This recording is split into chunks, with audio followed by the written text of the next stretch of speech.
पाहिजे, हिंदवी स्वराज्य संस्थापक जनता राजा छत्रपती शिवाजी महाराज की जय। भवानी जय शिवाजी, जय भवानी जय शिवाजी, धर्मवीर छत्रपती संभाजी महाराज की जय। जय भवानी जय शिवाजी, राष्ट्रमाता राजमाता जिजाऊ साहेब की जय। जय भवानी जय शिवाजी, मराठा मराठा मराठा मराठा, झालंच पाहिजे झालंच पाहिजे, विशेष अधिवेशन झालंच पाहिजे, झालंच पाहिजे झालंच पाहिजे, विशेष अधिवेशन झालंच पाहिजे, झालंच पाहिजे झालंच पाहिजे, विशेष अधिवेशन झालंच पाहिजे, झालंच पाहिजे झालंच पाहिजे, विशेष अधिवेशन झालंच पाहिजे, झालंच पाहिजे झालंच पाहिजे, विशेष अधिवेशन झालंच पाहिजे। आज दुसरा दिवस आहे, काय सांगाल? निश्चितपणानं आज या ठिकाणी संपूर्ण राज्यभरातील माझ्या तमाम मराठा समाज बांधवांचा जो आरक्षणाचा मुद्दा आहे, सातत्यानं मी नेहमी सांगतो की तो जो मुद्दा आहे, राणे समितीचा अहवाल आला त्याच्यावरती आरक्षण दिलं, नंतर देवेंद्र फडणवीस साहेबांनी आरक्षण दिलं, हायकोर्टात टिकलं, सुप्रीम कोर्टात टिकलं नाही, त्यानंतर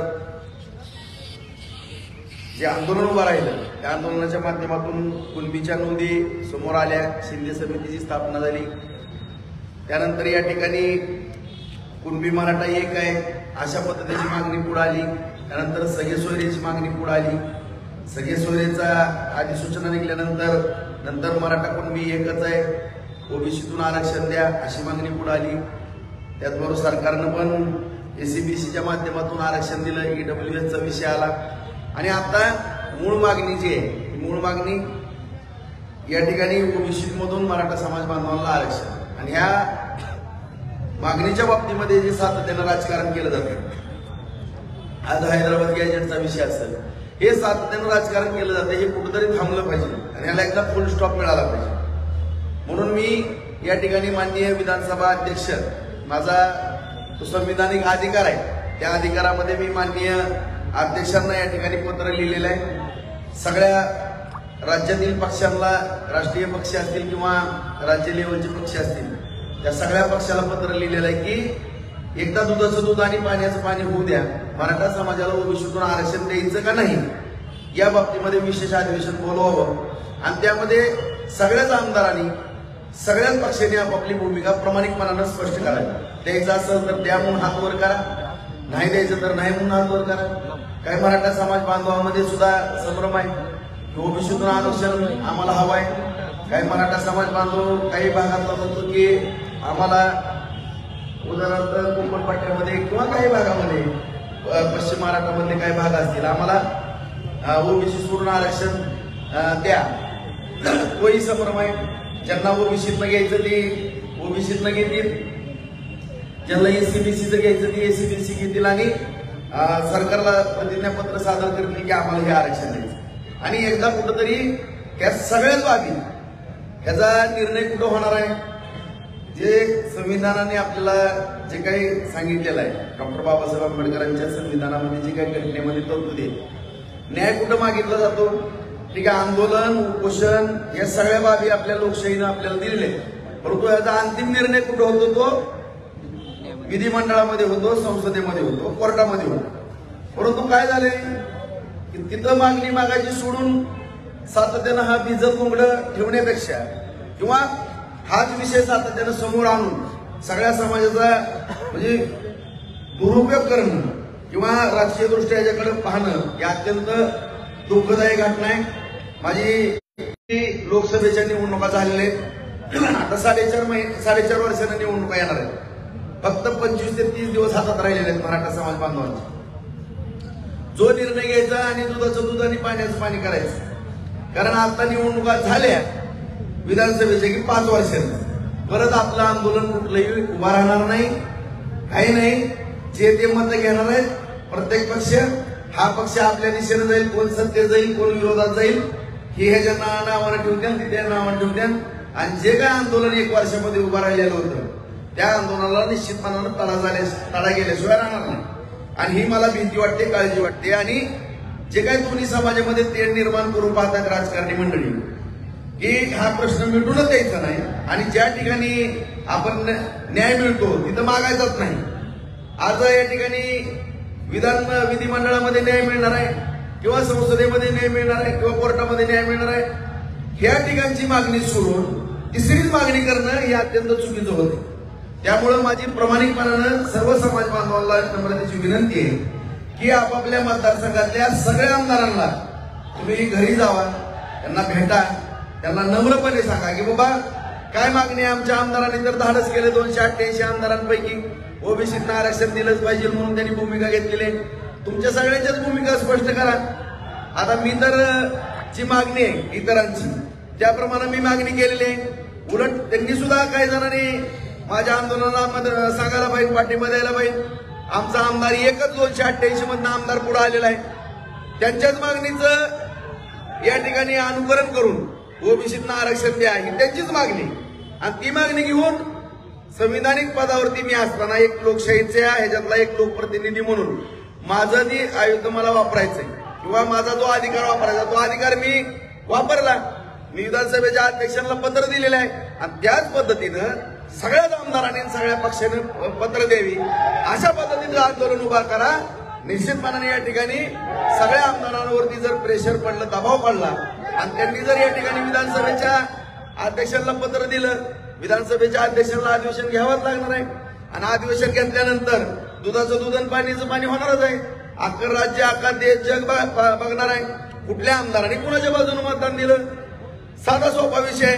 आणि 25 ते 30 दिवस गेले, आचारसंहिता लागली, निवडणुका झाल्या, जी ते आपापलं निवडून आलं, कोण पडलं, निघून गेले.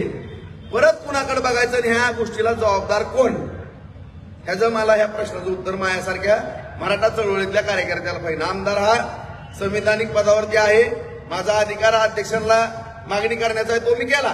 परंतु एक समाज म्हणून, समाजातला एक घटक म्हणून मी या ठिकाणी मागणी करतो माझ्या गरजवंत मराठ्यांच्या माध्यमातून की जर वेळ निघून गेली आणि विधानसभेनंतर जर हा विषय पुढे कोणी ह्याला विचारणार नाही, त्याच्यामुळं जे काय आपल्याला करून घ्यायचं विधानसभेच्या आत करून घ्या, नाहीतर आपल्याकडे कुणी सुद्धा लक्ष देणार नाही.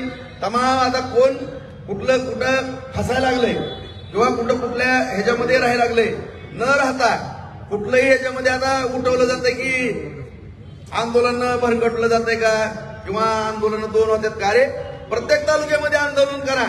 आज 288 मतदारसंघामध्ये उपोषणाला बसायला किंवा आंदोलन करायला काय हरकत नाही. सगळ्या मराठा समाज बांधून मागणी तरी एकच आहे ना, ओबीसीतनंच आरक्षण, ती पण मागणी एकच आहे. त्या मराठवाड्यातली कोण माझी ताई बसली तिची पण मागणी एक आहे, आंतरवाली सराठीची पण मागणी तीच आहे, माझी पण मागणी तीच आहे. सगळ्या गावागावामध्ये प्रत्येक ग्रामपंचायतीच्या कार्यालयासमोर सगळ्या मराठा समाज बांधवांनी बसणं गरजेचं आहे. एवढं तीव्र आंदोलन या ठिकाणी झालं पाहिजे की सरकारला भाग पडलं पाहिजे अधिवेशन या ठिकाणी करायला. आता मला म्हणलं जातं की ठिकाणी 2 दिवस झालं आपलं हे आंदोलन चालू आहे. आपण विधानसभा अध्यक्षांना आणि महाराष्ट्रातल्या सर्व पक्षाध्यक्षांना तशा प्रकारचे अधिवेशन घेण्याबाबतचे पत्रव्यवहार देखील केलेला आहे. मग आतापर्यंत या दुसऱ्या दिवसापर्यंत तसा काही शासनाच्या वतीनं काही प्रतिनिधी वगैरे तुमच्याकडे आलेत का किंवा काही आमदारांचा प्रतिसाद तुम्हाला मिळालाय का? नाही, मी सगळ्या बऱ्याच आमदारांना फोनवरती पण संपर्क साधतोय. आता माझी सगळी पत्र तयार होत आलेली आहेत. सगळ्या आमदारांना 288 आमदार ह्याचे विधानसभेचे त्यातले आता काही खासदार काय झाले असतील, जागा रिक्त असतील, परंतु त्यांना सगळ्यांनाच पत्र लिहितोय आणि विधान परिषदेच्या आमदारांना पण पत्र लिहितोय. सगळ्यांनाच पत्र आता माझी पत्र आता कुरिअरनं वगैरे ईमेल वगैरे जायला सुरू होईल. भाऊ 4 दिवसापूर्वी आपण एक पत्रकार परिषद घेतली होती आणि त्या पत्रकार परिषदेमध्ये विशेष अधिवेशनाची मागणी केली होती आणि त्यावेळेस मनोज जरांगे पाटील देखील म्हटले होते की बार्शीच्या आमदारांनी जी मागणी केलेली आहे ती योग्य आहे आणि माझा त्यांना पाठिंबा आहे, परंतु त्यांनी ते कडेपर्यंत न्यावं. परंतु काल त्यांनी असं स्टेटमेंट दिलेलं आहे की या मराठा आंदोलनामध्ये फूट पाडण्यासाठी राजकीय पक्षाच्या वतीनं त्यांनी आंदोलन चालू केलेलं आहे. तर त्याबद्दल आपण काय सांगाल? आता मी काय फूट पाडली, माझं काय मला काहीच कळत नाही. आंदोलन करताना मी पाठीमागं पण सांगितलेलं आहे, आज पण सांगतो, उद्या पण सांगतो. मी पण कुठल्या माझ्या तालुक्याचा मालक नाही, जनता माझी मालक आहे. समाजाचं कुणी जरी नेतृत्व करायला लागलं, तालुका पातळीवर असो, जिल्हा, राज्य पातळीवर, देश पातळीवर, तो मालक होऊ शकत नाही. आपला समाज हा आपला मालक आहे. त्यामुळं आज गरज काय समाजाला? तुमची मागणी एक, माझी मागणी एक आहे, ह्याच्यामध्ये काय फरक आहे का? बरं ठीक आहे, तुम्ही न्याय कुठं मागणार आहे? कुठं मिळालं पाहिजे आपल्याला न्याय? विधानसभेत मिळणार आहे का आंतरवाली सराटीला? न्याय कुठे मिळणार आहे सगळ्यांचा? न्याय कुठे मिळणार आहे? आंतरवाली सराटीमध्ये निर्णय होणार आहे? आता मुख्यमंत्री जाणार आहेत का तिथं? आता मंत्रिमंडळाची कॅबिनेट तिथं होणार आहे का? अधिवेशन तिथं होणार आहे का? अधिवेशन कुठं होणार आहे? मग विधानसभेमध्येच हा प्रश्न मिटणं गरजेचं आहे. आणि मी असं वाटतंय ना, प्रति आंदोलन उभा केलं, चला कधी बंद करायचं तुम्ही सांगा मला. राजाभाऊ राऊत तुम्ही थांबा. आता तुम्ही जे मुद्दे मांडलेत, आता मुद्दे मांडणं पण गैर आहे का समाजापुढं? मी पण जवळपास 40 वर्ष झालं चळवळीतला कार्यकर्ता, मला पण काय कळतंय आरक्षणातलं? मला 10% तर कळत असेल ना, 100% नाही कळणार मला. मी काय ऍडव्होकेट वगैरे नाही, परंतु आपले समाज बांधव आहेत, वकील तज्ञ आहेत, डॉक्टर आहेत, प्राध्यापक आहेत, ज्या चळवळीतले प्रचंड मोठमोठे विद्वान अभ्यासक आहेत, ह्यांचा तरी सल्ला घ्या ना. बरं त्यांचा सल्ला घ्या, अभ्यासकांना विचारा. सगळे अभ्यासक जर म्हणले ना राजभाऊ तुम्ही थांबा, एकच आंदोलन ठीक आहे करा, तुम्ही करा, पण मागणी योग्य करा. तुम्ही करा, तुमचा निरोप द्या मला, राजभाऊ तुमची आणि माझी मागणी एकच आहे, तुम्ही थांबा, मी हातात घेतलेलं आंदोलन आहे, मीच हाताळतो, तुम्ही हाताळा माझा, तुम्हाला पाठिंबा आहे, काय अडचण आहे. परंतु हा जो प्रश्न सुटणार आहे ज्या ठिकाणी, तिथं नीट मागणी करा. माझी दुसरी याच्याबद्दल काही मागणी नाही, काही नाही. ज्या ठिकाणी प्रश्न सुटणार आहे त्या ठिकाणीच फक्त मागणी करा. इतरत्र मागणी केली आपला प्रश्न भरकटणार आहे. त्यामुळे जो आपल्याला ज्या ठिकाणी न्याय मिळायचा ना, मी तुमच्या पाठीशी आहे, तुम्हाला पाठिंबा देतो. आता काय अडचण आहे पोरून? पण जिथं रीतसर विनाकारण दुसरीकडे आपण आंदोलन भरकटून जाणं चुकीचं आहे. एकतर कोर्टामध्ये जायचं असेल, सगळ्या राज्यातले जेवढे मराठा समाजाचे विधितज्ञ त्यांनी सल्ला द्यावा, हा पुढाकार घ्यावा.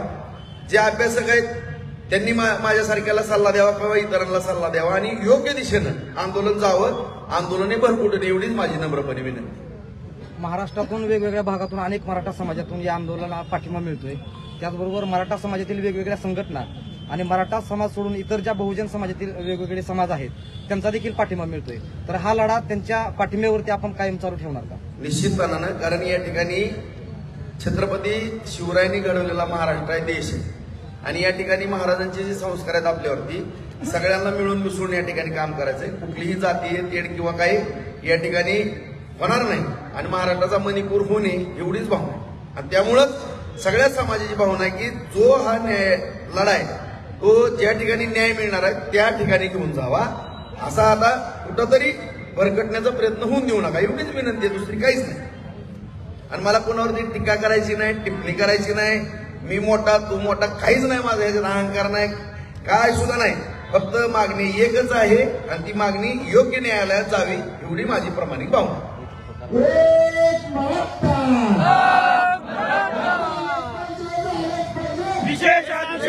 आणि दुसरा जो मुद्दा आहे, दुसरा मुद्दा मी असेल किंवा सर्व आमदार असतील, मराठा समाजाचे पण आहेत, ती तरी आमदार बांधव आहेत माझे.